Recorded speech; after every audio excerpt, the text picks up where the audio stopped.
Hey guys, Coach Bill Sandillo coming to you from Chandler, Arizona, and for the next 10 minutes, I'm going to be your personal hitting coach. And today we're going to talk about Ted Williams. So I've had a couple people ask me about Ted Williams. He's the last guy to bat 400. How come it's so hard for somebody to bat 400 in today's game and what's going on? And so we had a good discussion about it. And so let's dive into why it's hard to hit 300, nevertheless 400. And let's talk about Ted Williams and some of his philosophies, because I think it's interesting in today's game, especially if you get on Twitter or TikTok and you look at some of these other hitting coaches or these trolls that want to kind of debunk your hitting style. Listen, we live in America. Everybody can have an opinion, and that's okay. But I want to show you some stuff that Ted Williams came out with 50 or 60 years ago, which I think is still relevant today a little bit.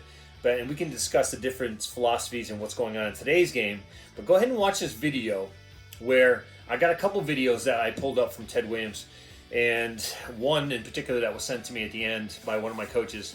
And basically, we're going to talk about different aspects of Ted Williams and his hitting philosophy, and then we'll come back and discuss everyone, okay? All right, so watch this video, and we'll come back and discuss. An excerpt from The Science of Hitting. Part 1. Hitting a baseball is the single most difficult thing to do in sport. What is there that requires more natural ability, more physical dexterity, more mental alertness? What requires a greater finesse to go with physical strength, that has as many variables and as few constants, that carries the continuing frustration of knowing that even if you are a 300 hitter, you're going to fail 7 out of 10 times? Somebody always mentions golf. You don't have to have good eyesight to play golf.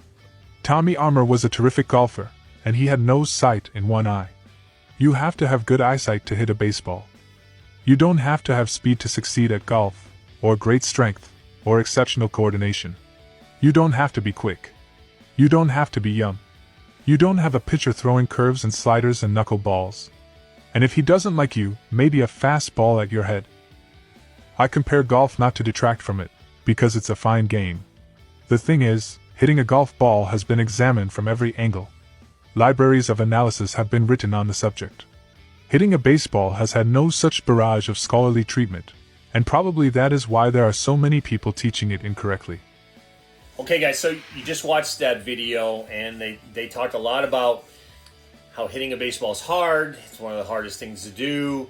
You know, we compare it to golf. I think that's changed somewhat. I mean, obviously golf is different than baseball. Golf is a great game, but it's certainly not as challenging as baseball. Hitting a baseball is the hardest thing to do. That is a fact. Football, basketball, golf, it doesn't matter what it is. Hitting a baseball that's moving at 90 miles an hour takes a skill, and you really gotta hone in on those skills. The other thing that was in that book, The Science of Hitting, which I have, was the analysis part. There's been a ton of analysis on golf, and we take some of the analysis from that now. And Ted was right at the time. There wasn't a lot of analysis done on the swing, but now there is. That's the beauty of it, and that's why we're proving a lot of things right that Ted Williams used to do as a hitter, because we are able to use video analysis and the metrics that are now in play to kind of validate what we know is true with the swing in baseball. It's not valid anymore to knob to the ball, but it used to be. It used to be that's all they knew. But we've proven that over video analysis that the barrel has to start backwards. The hand pivot point is absolutely a thing. The lead elbow drives the barrel from behind. Listen, that's all valid now. Knob to the ball is not valid, okay? It just isn't when you're swinging down. And you're going to hear Ted talk some more about this stuff. So let's continue on with another video, and then we'll come back and give you our thoughts on that one. The thing about Rice is that he realizes that he doesn't have to pull the ball to hit good.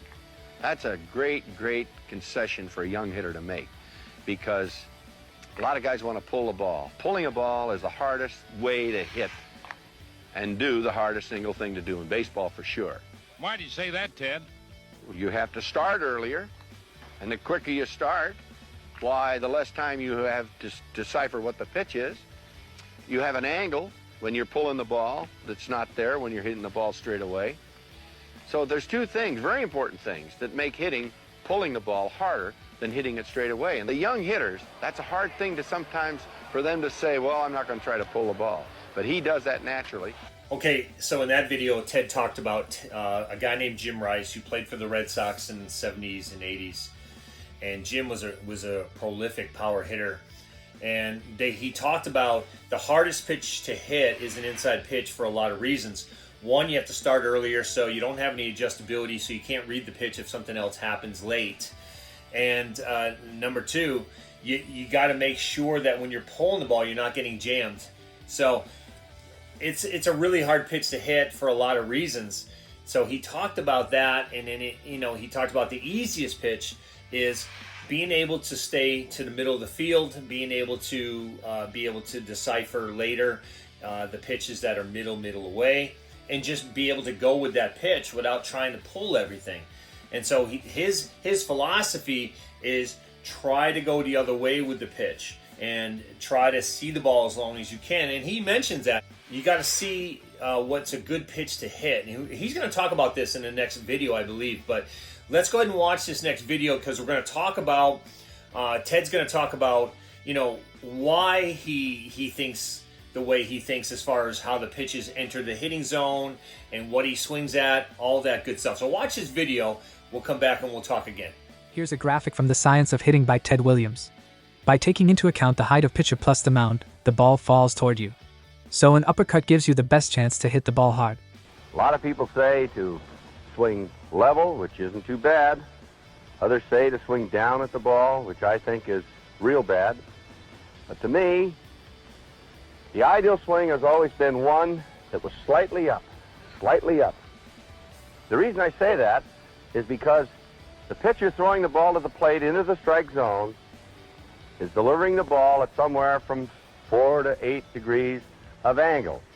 I think it makes sense to think that if you swing in the opposite plane in which the ball is being pitched from, that your chances of making contact are much greater. All right, guys, so watching that other video of Ted Williams and the excerpts from his book, they start out by talking about the angle of approach of a pitch ball. Ted was absolutely correct 60 years ago when he talked about there is an 8-degree drop on a major league fastball, okay? There's an 8-degree drop. So what he decides is, I have to get on plane early. It has to start on plane early, it has to stay on plane early, and then I have to have a slight upward path to the ball, which makes sense because the pitcher is coming down on an 8-degree drop. And then, of course, at the end, the second video was him really clarifying that and saying, hey, some people say swing level, that's fine. We saw Steve Garvey do that a lot, but Steve Garvey had, a good barrel turn behind him, had a good swing plane. So level is okay.